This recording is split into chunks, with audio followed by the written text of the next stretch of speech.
afternoon, good evening, wherever you are in the world. My name is Laura Petrie. I'm the head coach for the Master Trainer Program worldwide. This is Zoom webinar number 13. It's called Enrollment Magic. Warning, if your trainings are sold out, this is not the webinar for you.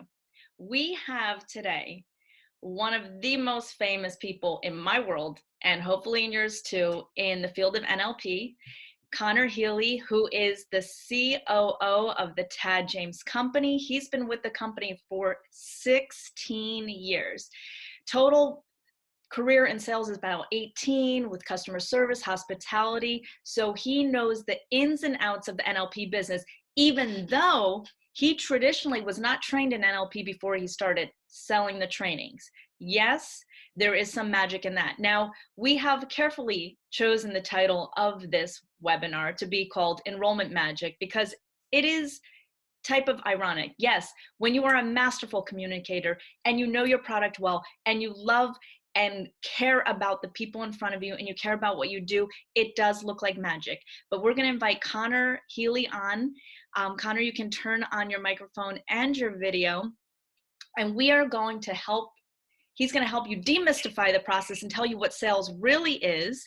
Conor, welcome. Thank you for joining us. Hi. Today. Thank you. Thank you for having me. Beautiful. So why don't you talk about what we were kind of joking about before we started the webinar about what people have an idea that sales is, or maybe they don't even know, but can you enlighten us of what you really think the heart of sales is so people can really understand what it is? For me, sales is really just giving your life. It's communication. If we chunk up what is it, it's communication. So someone is talking to you about some reason or about something, and it's your role as a salesperson or as a business owner, as a training company owner, to find out what on earth this person is looking for, and then knowing deep down inside yourself that you have the tools in order to match up with what they're looking for. So obviously, being with the Tad James Company for 16 years, I'm highly skilled in the NLP sales. But what is NLP sales? NLP sales is selling the intangibles. You're not selling a TV and showing them the TV in front of you and saying, great, well, if you buy this TV, it's 65-inch and it's got Blu-ray capabilities and 4G, et cetera, it links up to your phone, it makes your dinner. A lot of the time, people will see the product that they're buying and you're explaining the benefits. A good salesperson will explain the features and get the person who does want to buy to internally see themselves sitting in front of that TV in their room. So with NLP sales, it is very much it's an exchange of energy, it's communication, and you have to be believed by the person who is potentially going to enroll into your training or your coaching. So what does that mean? It's like when people buy NLP trainings or a seminar or a certification training, part of them, yes, they're looking for a certificate. So that's, and if you only advertise certificates, you would capture 10, 15% of the market, and you would instantly sell 10% of the people you talk to who are really interested in NLP purely because of the certification. The dates of the training match their criteria, and it's purely an AD transaction. What makes someone great at selling NLP is your ability to build someone up and have them. Oh, this is great. Sorry, guys, I'm just seeing these participants come up. What is different is that what you're doing is you're selling a future. You're selling a future memory. You're selling an idea of what someone will think, feel, or think about themselves after the training has been done. And my little analogy is like it's selling a holiday. When you buy a holiday, I'm paying $4,000 now for my holiday to Fiji that I'm taking in 3 months' time. So why am I okay to spend $4,000 now for something I'm going to get in 3 months' time? Is because I've already built up the internal representation in my head. I've already imagined staying at the hotel. I've imagined sitting around by the beach. I've imagined getting a tan and lying out in the sun, drinking cocktails or having beers or enjoying myself. I've already done that. Why is selling NLP, which isn't intangible, for the future, why is that so different? Is because NLP is not yet as well known as going on a holiday. And therefore, it requires us to build that internal representation of what on earth someone's going to think, feel, or hear when they're either at the training or when they've successfully completed that training. So I have to understand this even before I talk to someone. I mean, everyone sort of asks me, oh, what are the hacks? What are the little bits and pieces? They're all important, but unless you have that foundation and that mindset and you actually understand what's happening, it falls on deaf ears. You will, people ask me, oh, how do I save this sale? And it's rather like asking me how to save the Titanic after it's hit the iceberg and it's sinking. You miss the iceberg to begin with. The whole sales cycle starts in your head long before you even talk about and you're at the point of closing. The sale is made often way early on in the beginning, and it comes down to you as the communicator and your ability to build rapport with people and your ability to go through the 5-step sales process. I go through the 5-step sales process every single time I do a sale. I go through the 5-step sales process. I've done it so many times. I know it off by heart.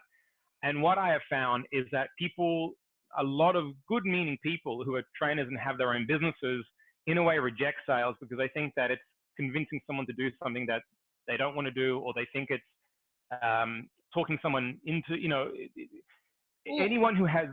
So important. Can you say that again, what people traditionally think sales is? Because this is. Well, okay.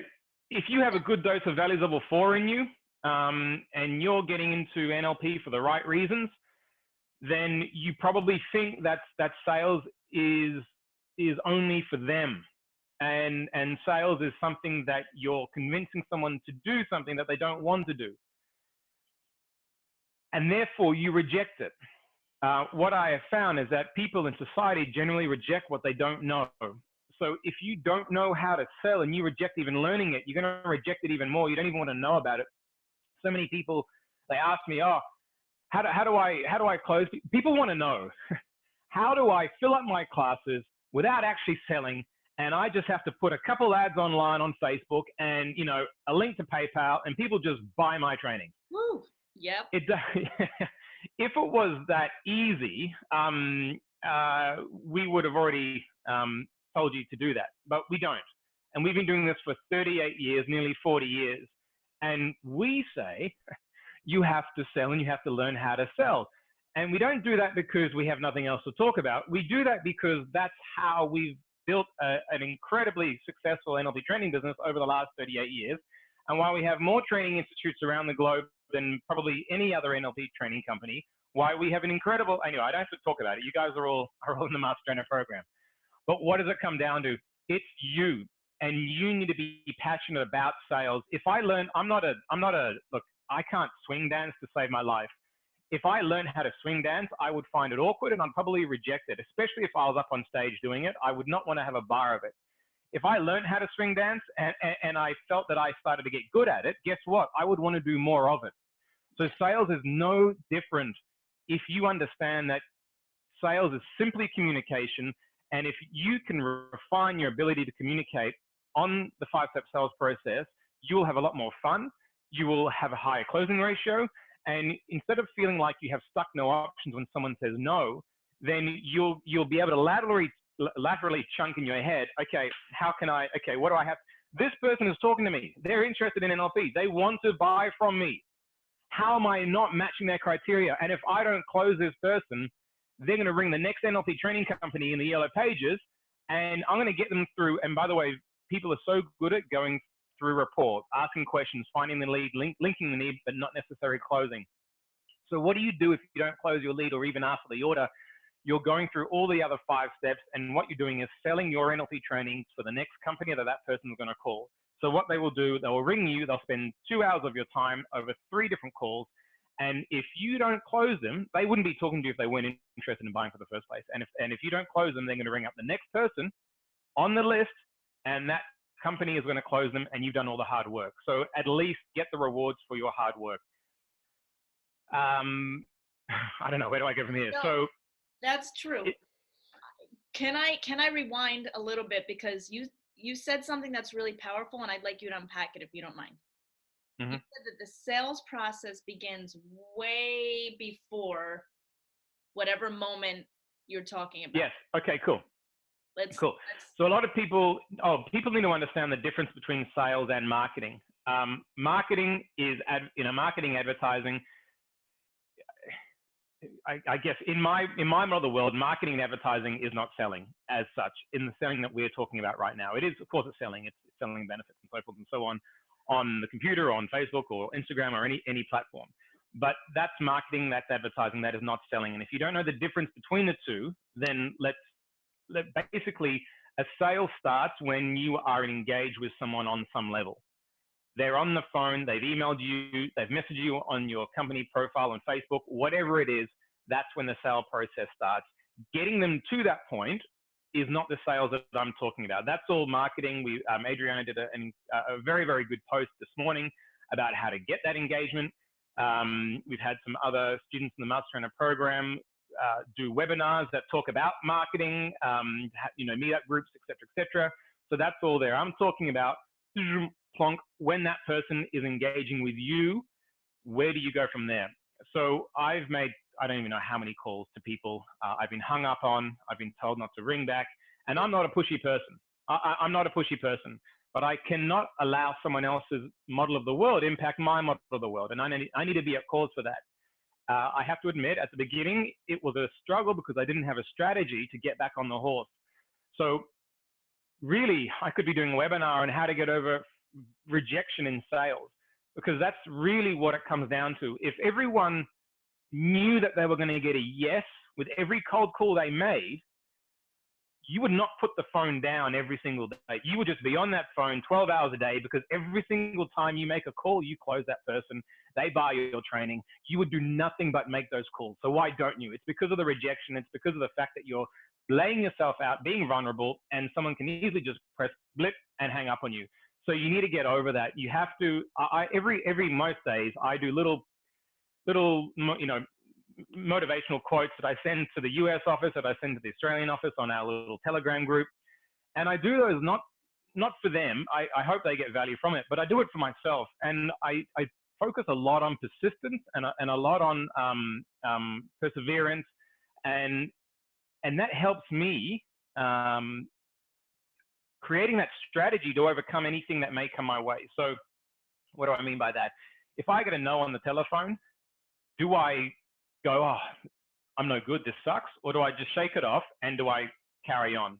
So how do I get into an optimum state? I get into an optimum state by using the trainer state. So before every single phone call I make to a new lead, to a lead that I've already spoken to, I pick a spot above eye level and get myself into the trainer state immediately. Now, why do I do that? I do that because, like tennis, does anyone know tennis? Of course you do. Yeah. When you play tennis, when you hit the ball, you generally don't stay where you hit the ball. You run back to the center court at the baseline. Why do you do that? Because when you're there, you can go anywhere on the court in 1 or 2 steps. So it doesn't matter where that ball's coming. You can go there, you can go there, you can go there. The baseline, center court, the center of the baseline is the most empowering place to be on that tennis court. When you're in the trainer state, you're in the most resourceful state you've ever been in, because that's how you learn NLP and that's how you became a trainer. So when the conversation comes to you, you're not creating stupid hypothetical situations in your head about what if I say this, what if I say this, what if I say this, and then creating a spiral of negative self-talk about some hypothetical situation that you're now not in control of. You get into the trainer state and you will be incredibly resourceful every single time you take that call. And it doesn't matter where the conversation goes. When you're in that trainer state, it is like being at the center court on the baseline of a tennis court. It doesn't matter where that conversation goes. You have the agility in your communication to absorb that the initial building of rapport. Once you have rapport, it's fine. it's the initial building rapport. Once you have rapport with someone, you can go anywhere in that conversation. Once you've established rapport, you've elicited their values, you've established why they should train with your business, and you've positioned yourself as an expert. Once you're in that position, they're going to listen to anything that you say, and it's then up to you to build that internal representation of attending your training, similar to what it's like buying a holiday.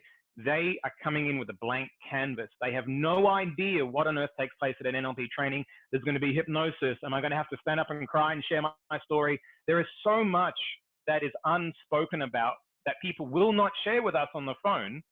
So they are going to bring up their own internal representation. So we either let them paint their non-accurate picture, or using our language, this is where the language and the words we say come through, we assist them to paint that. It's like when we set goals, we really pump up the submodalities. Why? Because it makes it more real. We're effectively helping them create a future memory for themselves by attending our training. And that is by leading them, future pacing in the training and post-training. And that ties into everything back to the beginning of building rapport and asking questions. Well, I need to hold on. You said some really powerful things. We need to absorb them. You're kind of like a fire hose right now, and I'm loving it, Conor. Yeah. I feel like I've only got 90 minutes and I've got to get as much out as possible. No, it's really, but guys, just absorb what he said about trainer state. Like, mind exploded. And all your sports words that you metaphors. No, like I'm in trainer state.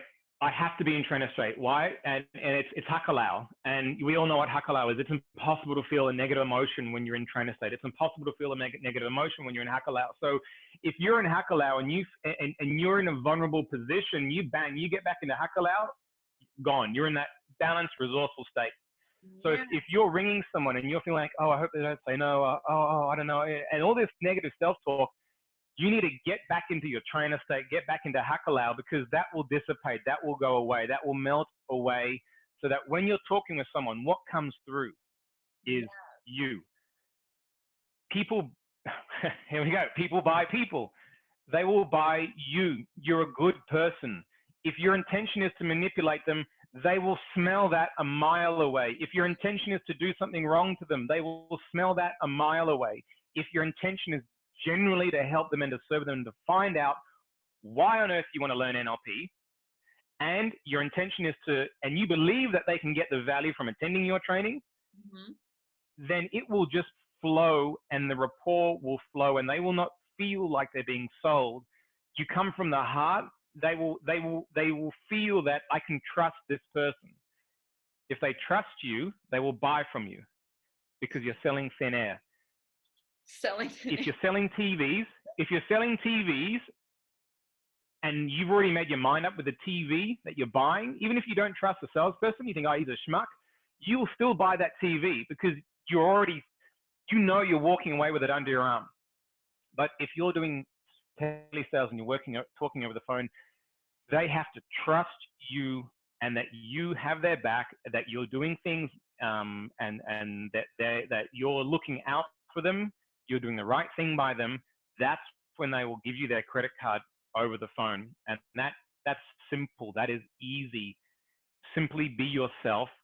Find out what their need is, and find out what their values are, and link it to the training, and then talk about all the steps in the 5-step sales process. What was I going to say? I was going to mention something about linking the need. Well, I want to link what you're saying now to what you started saying after getting into the trainer state. Oh, yeah. You talked about painting that future picture, or that future memory. And so when you have a general idea of their needs, of their values, how do you start like making a picture for themselves for a future memory? How do you use that to bring that together? Good question. So when I ring someone and it's the very first time, I get a name, an email address, and a phone number. And all I know is that they're interested in NLP. I have no clue why on earth, I have no clue. If you can, Google their name. If you have a name, and Google their name, because if you can find them on LinkedIn, if you can find them on Facebook, then you can build a picture, a mind read of what this type of person is. If you know that if you find them on LinkedIn and they are the particular position, then you know where to take that conversation. If you find them on Facebook and they have a family and there's some holiday pictures, you get to understand what's important to them. So, or if you see them on LinkedIn and they're a small business owner, why would a small business owner want to learn NLP? There's an infinite number of reasons, but generally it's to make more money and to learn how to hire staff or motivate their staff or lead their staff. And that's pretty straightforward. So let's go back. Even before I ring someone, I'm in the learning state.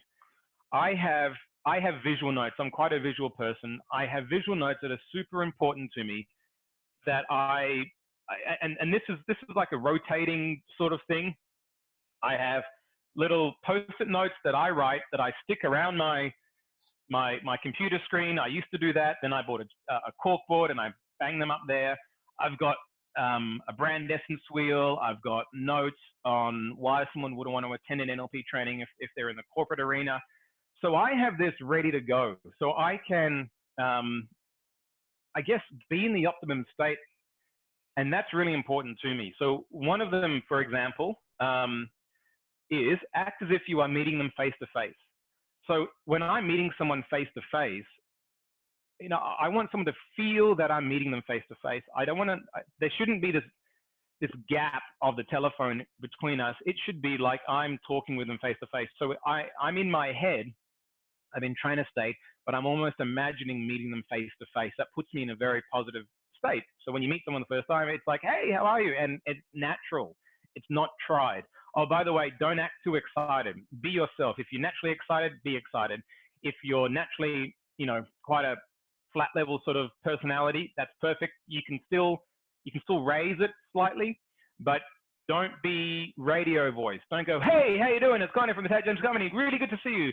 It screams cheesiness. It screams, I don't believe you. You're just being fake. It screams untrustworthy. So don't do it.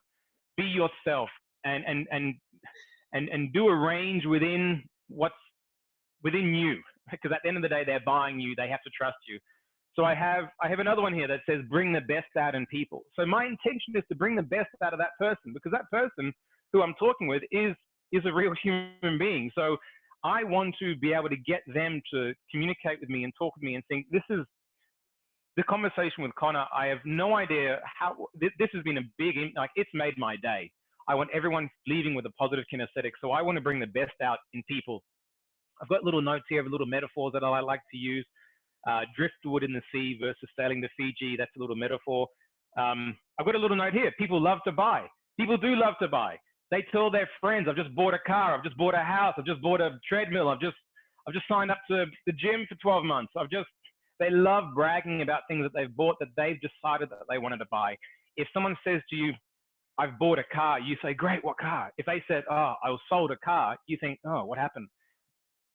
Immediately. So people love to buy. You got to get it in your head. They love to spend money. There's more money being spent every single day now, and it's probably a fake fact, but more money gets spent in one day than they did in the whole of the 1930s. I'm just making that up, but it's probably real.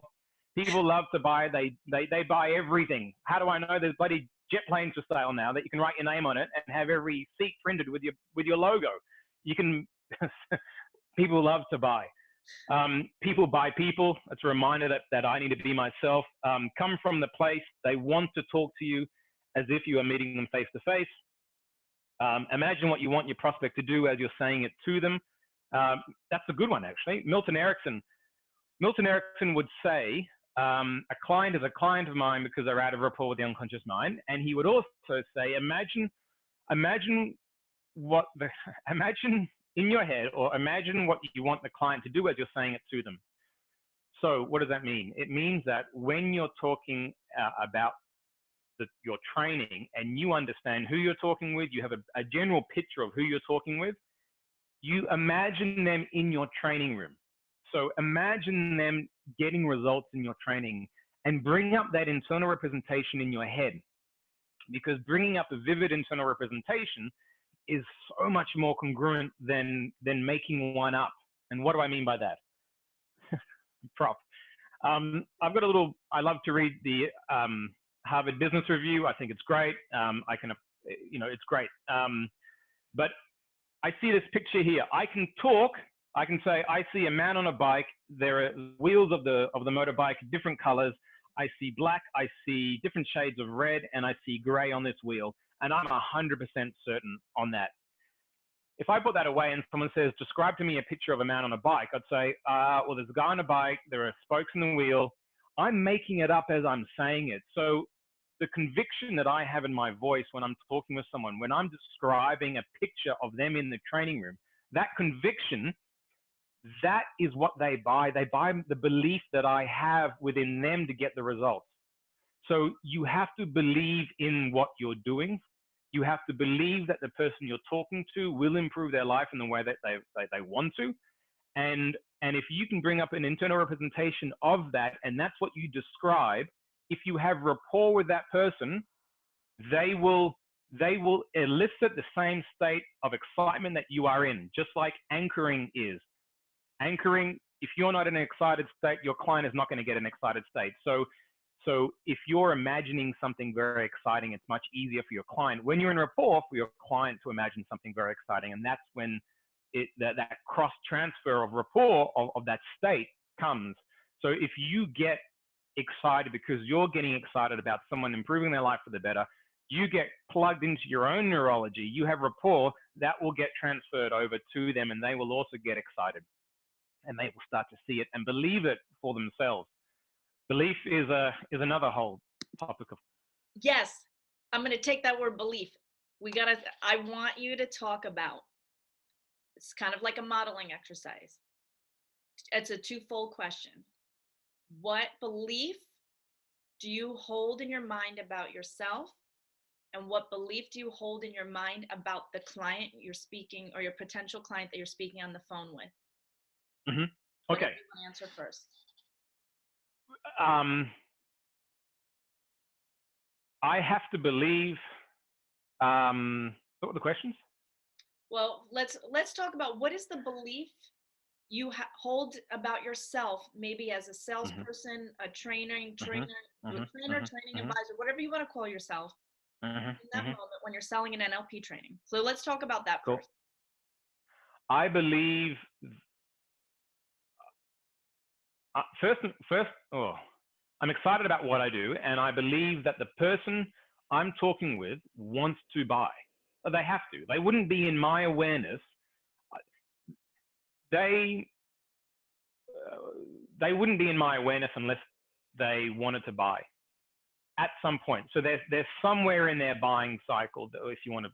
I'm not really a fan of I'm not going to spell out the buying cycle as such, but they're in front of me because they want to buy. So I believe wholeheartedly that when someone inquires and I have a name and a phone number, the fact that they put their hand up to, or I've called them and they're like, oh no, I'm just filling out, this NLP. I believe, okay, where am I going? This is a good modeling exercise. Let's go back one step. I have a belief that everyone wants to improve their life for the better. I have a belief that people think that they have more potential in them and more capabilities in them. So when I'm building rapport with people, I say, and by the way, people who do not believe they are capable of more, people who do not believe they have more capabilities, and they think that they're at capacity, they are not going to do your training. So don't convince them otherwise, because there are enough people in this world who know they have more potential and know that they have more capabilities and don't have that roadmap to get there. So I will actually say to someone on the phone, hey, it's Conor from the Tadgems Company. Great to meet you. Good. Oh, that's, it's a great surname. Where are you from? I'll try and find anything in common with that person. It could be their surname. If they have an accent, I'll say, that's a great accent. Where is it from? I've lived all around the world, so I like bringing travel into it. I will ask them where they live. If they live near the beach, I'll say, amazing. Do you love going to the beach? I'll find anything positive to talk about that could be a way for me to build rapport with them. Like in the 5-step sales process, people like to talk with other people that are like them. So that's what I do. Then I essentially say, people who attend our NLP trainings, and these are two very, very important leading questions. So if you're a hack person, write these down. Um, People who attend our trainings, and that's a good little embedded command. People who attend my NLP training are people who believe they're capable of more, and they feel that they have more potential in them, and they just sort of need the roadmap to get there. Do you believe that's you? If you get a no, do not waste your time with that person. Sorry, I shouldn't say waste time. There are many other people. You don't have to convince them of anything. Um, but everyone will say, yes, I do believe I'm capable of more. That is such a fantastic leading question. Once they say yes, you say, great. Where in your life do you believe your potential, or where do you believe in your life you're capable of more that you're not fulfilling it? And then they'll give you their answer, and then you take the conversation from there. And with that, you're able to find out their values. So once they're talking to you about how they want to improve their life, you can then start building that internal representation in your head about where they want to go. You can then find, okay, great, there's swish pattern, there's anchoring, there's like to dislike, there's parts integration, there's timeline therapy. You start thinking about all the tools within the training that you could link into the conversation. You basically have their why. And when you have their why, what's also really important is to ask them what's important to them about attending a training, and utilize your language in everything. So, hey, Laura, I'm Conor from the Tag Gems company. So good to see you, Petrie. That's a great last name. Is there French somewhere in your history? And you say, Got oh, it. maybe somewhere. Yeah. Maybe a little bit. Yeah. You're the most Jersey sounding French person I know. You'll have a laugh. So, and then you'll say, yeah. I say, have you grown up there your whole life? Say, spent time in Miami. I say, oh, I love Miami. I'd love to go there one day. What do you love about Miami? And then you start talking about things that you like. And you say, well, I'm obviously ringing you. We're an NLP training company. Big picture students who attend our trainings believe that they want more in their life. And when you attend our training, students who do believe that they're capable of more, and there's more potential within them. So would you believe that's you? You'd say yes. So then, great. What area of your life are you wanting to really step into and take full control over and maximize to its potential? And then you'll say, career. Great. What do you do now?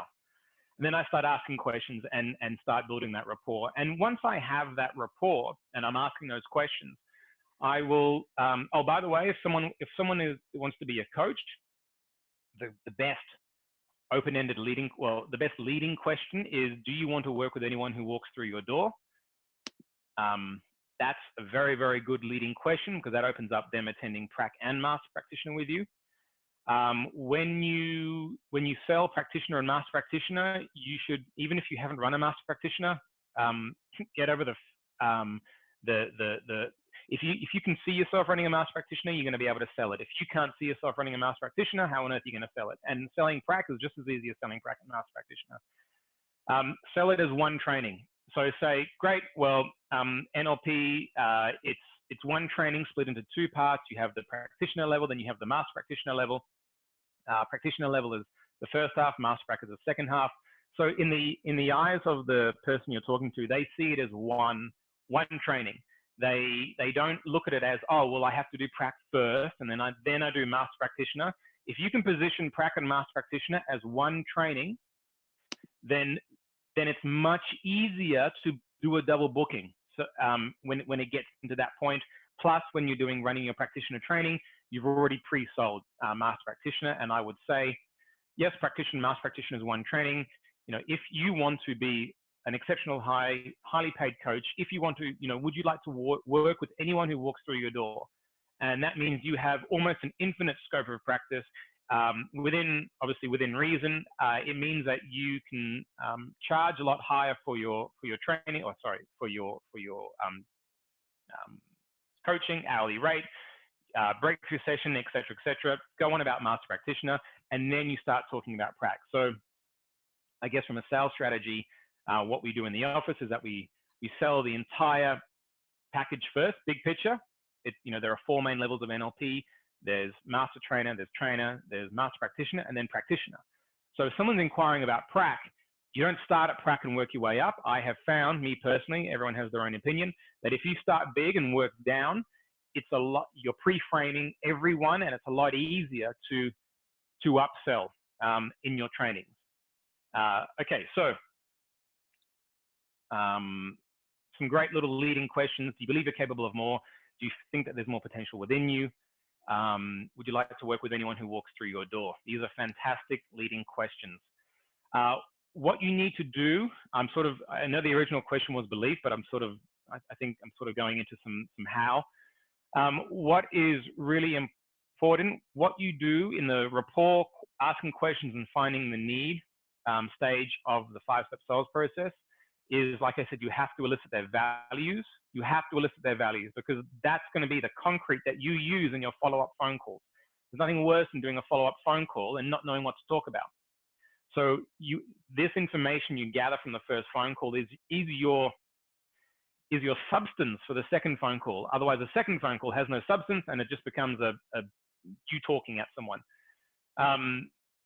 You need to find out their values, find out their decision-making strategy, and you need to position your training company and let them know why they should train with you.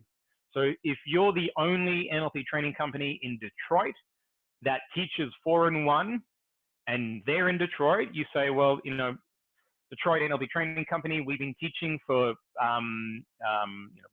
however many years.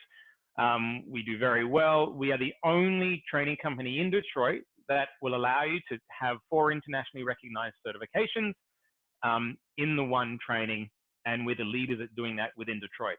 They need to know that they're talking to the right person. Then you position yourself also as the expert. What does that mean? You tell them a little bit about your background. You tell them, I was actually doing a little role play with, we have a new team member in the US office called Jack. She's been with us for about 2 months, and we did a little exercise on how to position her as the expert. And through a little bit of questioning, I found out she was valedictorian, if that's what you call it in America. She was president of her year at high school. She's been involved with numerous fundraising activities and groups, and she seems to always be the president of those. So drawing upon your past, you could be a nurse for 20 years before you go into NLP. There is something about you that makes you unique, and how you can blend it into why you are an expert in this field. And if someone believes that you have rapport with them, you're asking great questions, they can see themselves attending the training, you've elicited their values and read them back to them at some point, that they're talking with the right company, like, you're the best company in Detroit, and that's where they want to train, and you position yourself as an expert. At that point, they will essentially want to train with you, and it's about going for that close. Spoken about a lot, so I don't know. No. One of the questions I just do want to answer. One of the questions in the forum was about how do you do follow-up calls to someone who didn't attend your training, or they attended your training or seminar and they haven't booked in. It does come down to how much time has passed, what sort of, where did it end? Hey, what's that? Can I read I have the questions printed specifically. Can I read it? Because it brings up a good point of what happens when you let a list go really cold. And I have a lot of students out there. I love you guys. You went to networking events. You got crazy collecting business cards, numbers, emails, and then you did nothing with the list. We've all been there before, myself included, okay? So we had a question about what happens when you let this list get super cold. Do you mind if I just ask? That was a question from Loretta from Romania. Hi. Let me pull it up real quick. It was, okay. So Loretta asked, how should I approach students that have already done the practitioner training with me and didn't enroll from the master prac? And which would be a good way to keep them engaged? They were on a list. They were on a hot list, but she didn't take action, didn't contact them after the training. Same thing with after the 2-day seminar, who didn't enroll into practitioners. So it's the same. See, this is I mean, imagine you had a belief that everyone, or imagine in the perfect world, everyone you spoke with after your training enrolls, you would you would not get off that phone. And this is so important. And people who, it's like, how do you save the Titanic when it's already hit the iceberg and it's on its way down? You don't. You learn how to navigate around icebergs, and you don't be in that position in the first place. What this comes down to, and people need to be real with themselves, is that it's fear of rejection. So stop beating around the bush and say it as it is. It's fear of rejection. Why? Because if everyone said yes, you would not put down that phone. I know that for a fact. It would. So it's fear of rejection. If it's fear of not saying the right thing, it's still fear of rejection, because you're still thinking that they're going to say no. So use your tools that you teach to get over rejection. If you have rejection issues, I don't want to go down that, but at the end of the day, this is you. You are your business. I guarantee this is not the only area of your life that you may have fear of rejection. And I'm not saying, you guys got to be bold and not care. Well, to a degree, yes, when it comes to sales. If you can segment this area of your life and optimize positive states, optimize learning states, know that people love to buy, you're going to go into that phone call with such fresh energy. You're going to go into that phone call wanting to talk to that person. Most people ring others not wanting to talk to them because they're looking for the no. It's like in their reticular activator system, they're going, where's the no? Where's the no? Okay, I knew it. There's the no. So why did the list go cold to begin with? It's because you thought that they were going to say no to you. And that's what we need to address before ringing the list. So deal with your own rejection when it comes to sales, when it comes to business. And I get it. It's a double-edged, because you're giving your life, you're making yourself vulnerable as a trainer. You're giving your life, everything, to your students, and you're saying, this is me. And when they say no for whatever reason, it's taken personally. So you have to either, and what makes us great at what we do is because we do genuinely care about the people. So I understand. I'm not saying go in as a robot and be completely disassociated, because you have to be associated. Oh, you have to be present when you talk to people. You can't be thinking about 20 other things. Imagine like metaphorically, there's a bubble that you and that person are in, and it's only you and that person. If you start thinking about other things, bang, their attention goes, your attention goes. There's no point in continuing on this phone call. You need to be present in a bubble with that person, because that is what's going to allow them to be present and follow through with your rapport and your internal representation that you bring up about them attending your training. So coming back to what do I do now? Okay, so what do you do now with a cold list? People, you need to find something interesting to talk about that you want to talk about. So what do I mean by that? I read, and I will read an article. There are great articles that are posted in the Master Trainer Forum. There are great videos.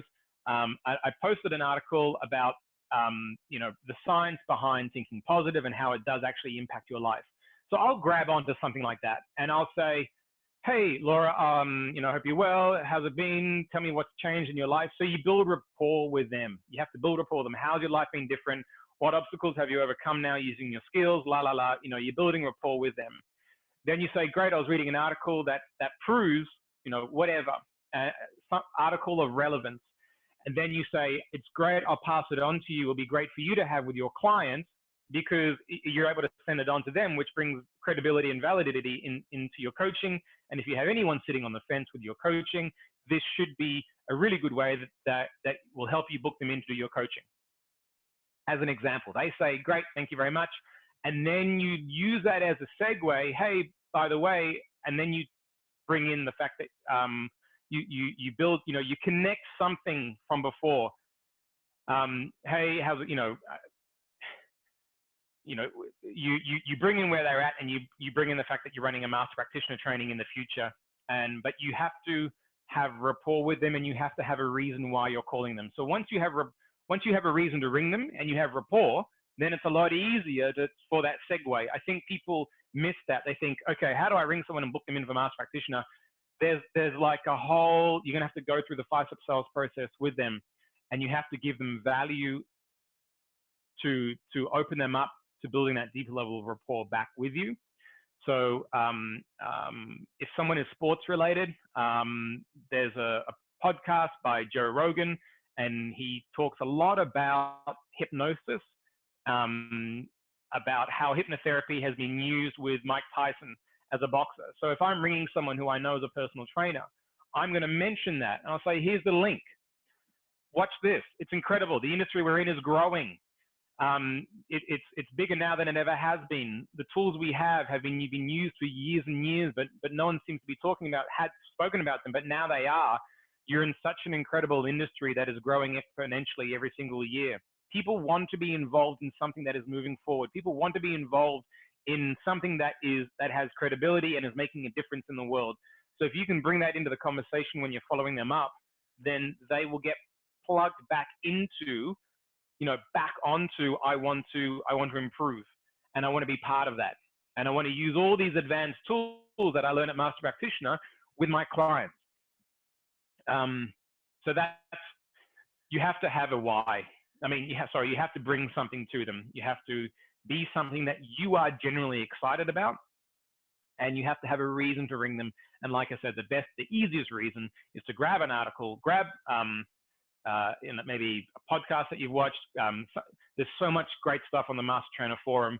Get one of the articles, read it, forward it on to them, ring them and tell them that you were thinking about them. Ring them and ask them how they've been. Ask them what changes have they made in their life. Have they noticed any differences? What's been the biggest takeaway from the training? Guys, tell them, do the call, do a general courtesy call. Hey, I'm checking in with all of my graduates. How have you been? What's happening in your life? What have you overcome? What goals do you set during prac? What have you achieved? What haven't you achieved? Why haven't you achieved it? So generally, go in and give it, care about them, and generally find out what has happened during the from the practitioner.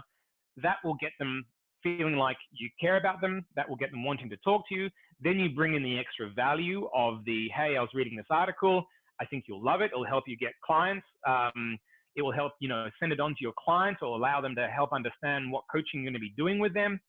And then lead into, hey, well, and then talk about Master Practitioner based on why on earth they're doing, or they did practitioner with you, or where they are in your life. You could also, if you're, that's probably a very good step-by-step guide on how to follow someone up that on a cold list that has gone cold. Bring something to the table and generally care about them, but give them something that they can take away. And always, and by the way, I'm not too sure if this person has the ability to email, but if you have a list, keeping, engagement is a word that's thrown around everywhere. And it depends how old that list is. So there's a whole lot of variables that I do not know, but big picture, if you're just going to ring them, apply that strategy. I would also, and I guess this is part of marketing, I would also, send emails out to your database on a semi-regular basis, just so that you're in their awareness, and bring value to those emails. So I hope that answers the question. Does that answer the question? I think so. It's 2 a.m. where she's at right now, so I'm gonna say yes. Wake her up. And I think you were saying genuinely, not generally, right? Genuinely contact them, right? Are you saying the word genuine? Oh, yes. Okay. This is so important, guys. So. Yeah. You got to be genuine and transparent and authentic and all these cool buzzwords that are being used in social media land at the moment. But what does it mean directly to us? It means tapping into why you even got into this industry in the first place, because you generally like seeing other people succeed. You generally feel rewarded when you've helped someone achieve something better in their life that they wanted to achieve. So get in, plug into that. Don't plug into, oh, how am I going to sell this person? that's you're off. The we're in we're in the best industry in the world because it's an industry that allows you to be you, and you can come from the heart. And the more you do that, and yes, there's a structure behind it, but the more you do that, the more rapport you'll have with that person. And when you have that rapport, like I said, you can they want what we have. They want what, of course they do. And it could be time or money. Oh, here are two little reframes that I tell myself regarding time and money.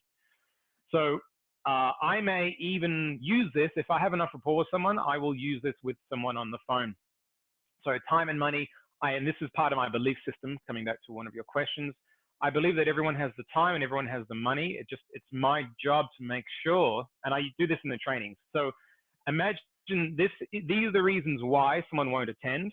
You know, let's say here's the baseline from here to here. This is why they won't attend. My job is to get enough value until they buy. And that's purely plain and simple. I even used this in an email to a guy the other day. He said, he's been telling me that he wants to enroll, and he's been giving me, you know, now it's the uncertainty in the government and something else. And I said to him, I said, hey Leo, I understand there's, you know, unrest in Malaysia or wherever it was. And I said, if I told you that you could fly after attending our master practitioner training, you would be there in a heartbeat. I'm not going to tell you you can fly, but what it means is that there is a chance that you're going to be there. I haven't yet had an opportunity to really show you the value of being there, and I believe it 100%. So I'll take that on as a belief, and that comes through in my confidence and my certainty. Or if I have enough rapport with someone, I will even say it. And my two little metaphors are, if someone tells me that they have no money, and I told them, I said, hey Laura, Kraken Master Practitioner is 8,000. You say, wow, that's expensive. I say, compared to what, or whatever reframe I do. But in my mind, I think, Laura, if I told you that there was $1 million sitting in a suitcase in Spain, and here are the coordinates to find that $1 million suitcase, it will cost you $8,000 to get there, and you have 7 days to do it. You telling me you have no money, you will find $8,000 to get there in a heartbeat. I know this. Why? Because the payoff of $1 million is far above the payoff of the 8,000. So that means it's my job, in you know, metaphorically, to make sure that I build up $1 million worth of value for this person, and I'm only charging, and we're only charging 8, as an example. That's my belief. That's something I have to adopt. And with the time, if Laura says, look, I can't get away next week, what Laura's telling me is that there are other things that are more important. And I understand that. I'm not saying that it's not important to that person at that time, but they've told me that they want to attend. They've told me I want to do it, but, and it's with the but. If someone says, look, I'm not interested, I don't want anything to do with it, I'm not going to, this is not for that. This is when someone says, yeah, I really love it, I want to attend, when's the next one? I say, it starts in 2 weeks. I said, oh, that's too soon. No, it's not. If I told you in 2 weeks' time, you were going to go on a fully paid holiday to Hawaii, 5-star hotel, first-class tickets for two, $10,000 spending money, all your accommodation, all your hotel bills being paid for, you will be leaving in 2 weeks' time, and you'll be gone for 1 week. You will do whatever it takes to make it happen because it's a free holiday. And so the time, you will make it happen. You will call your boss. You'll say, I got to get time off work. You will talk to your partner or wife or husband, whatever it is, and say, hey, we need to look at babysitting for the kids over this period of time. You will ring every relative you possibly know to come and babysit those kids. Why? Because that internal representation is like bang on, and I want that. And I see that as so valuable, so I'm going to make it happen. So these are belief systems that I hold within myself, that I know it's my, here are the objections, and someone wants it. By the way, the whole premise is that they want it. I'm talking with them. We have rapport. I'm in the part where it's linking the need and closing. They've told me that they want it, and then they start giving you reasons why they can't. And you know what? Okay, hack people, write this down. This is what you say to people who give you an objection, whether it's retention, i.e. you book someone into your trainings and they're trying to pull out, or it's someone who hasn't yet attended. That is, do you want to do this? Yes, great. In the perfect world, Laura, what has to happen for you to attend this practitioner training in May? Mm. What has to happen in the perfect world? I know right now you can't see it, but what has to happen? It forces Laura to start internally bringing up solutions to the problems. Oh, I got to find a babysitter for my nephew. I got to make sure that someone looks after the dog. I got to they start going through one at a time what they have to overcome in order to attend. So they go from, oh, I can't attend, overwhelm. And how do you get someone out of overwhelm? You chunk them down to, okay, in the perfect world, what happens? Oh, well, this happens and this happens and this happens and this happens. So that tells you what were they focusing on, everything going, nothing happening, nothing going right. So if you can ask that question, in the perfect world, what has to happen for you to attend? And you could even throw in some cool embedded commands. In the perfect world, what has to happen for you to attend and really step into your full potential and learn the step-by-step way to do this? What has to happen? So you throw in those little gems of describing words that will further get them excited about attending. The better you can describe something, get a thesaurus out, the better your language is, the more you can describe something. So get a thesaurus. I'll tell you what I use. What we use at TJC, we have something called a brand essence wheel. And for me, you can Google brand essence wheel. It's very straightforward. There are 4 quadrants. It says what the Tad Gems company does for me, how the Tad Gems company makes me look, how the Tad Gems company makes me feel, and how I describe the Tad Gems company. So obviously you wouldn't use Tad Gems company, you would use Detroit NLP Training Company, and you come up with some cool words that you like, that resonate with you. So what does the Tad Gems company do for me? So what does NLP Training Detroit do for me? It helps me overcome so go through as an exercise and put these words down and then use them when you're talking with someone. So again, coming back to visual cues, have visual cues in front of you, because when I'm talking with someone, if I've been talking about someone about logistics and marketing and other things that are not sales related, and I need to get into a sales call, I need something to send to me so I get into my learning state or my trainer state, and I have my visual cues so that when I'm talking with someone, I say, yes, well, when you attend that Tad Gems company training or when you attend Detroit NLP Training Company, we're going to give you structure in how you work with your clients and structure in how you work with yourself. You're going to be part of a community. You're going to be able to increase your sales. You're going to be able to increase your client base and business opportunities that you have for yourself. You'll be able to control your internal state. You're going to have excellence in your field. You'll generally be happier and have a high level of credibility because of the certification. You're going to have a healthy mind, lifestyle and mindset that you'll be adopting. And you're also going to be able to be passionate about what you do. And it's going to be hands-on experiential and hands-on practice style learning. So I've just read off a whole bunch of words here, but it sounds, these are good, juicy words, and all you need to do is write them down in any form. I guess qualities of your training. If you don't want to do a brand essence wheel, forget about it. Just write qualities of your training and have it in front of you so that you can start firing them off. And the more you practice it, the easier it gets. And the more, when I have this and I have the trainer state, I'm certain, I'm rock solid certain when I'm going into my phone calls, and that gets projected onto the person that I'm talking about. And they're like, you know what? I believe Conor. I want to talk with Conor because he sounds like he believes in what he does. He's rock solid with what he's saying. And the words he uses, just, he articulates fantastic. I didn't do it originally. I've got all this in front of me. And after a while, you just uptake it. You're like a sponge and you start using it. And then you start getting better at it. And then after a while, like coming back to dancing, swing dancing, the more you do it, the better at it you get, the more you want to do it. And the less silly you feel. So I hope that answers that question. It answered that and so much more. All right. Because we have questions from the students, I'm going to ask you one more question. I'm going to do like a timeout and then start a part 2 of the video so people watch it. But how long have we been going for? 59 minutes. All right. So, which is perfect, but I want to handle the questions, but I want to still hear you. Okay, cool. One thing Yeah, that yeah, I yeah, yeah. know people really want to know, Conor, is what is your overall ritual to get your mind, body, spirit, whatever it is, unconscious mind tuned up so that you're ready to tackle a full day of sales calls, sales in the training room, face-to-face sales, whatever it is. Do you have any, for the people who like the life hacks, what kind of rituals do you have? I mean, it all stems from that trainer state.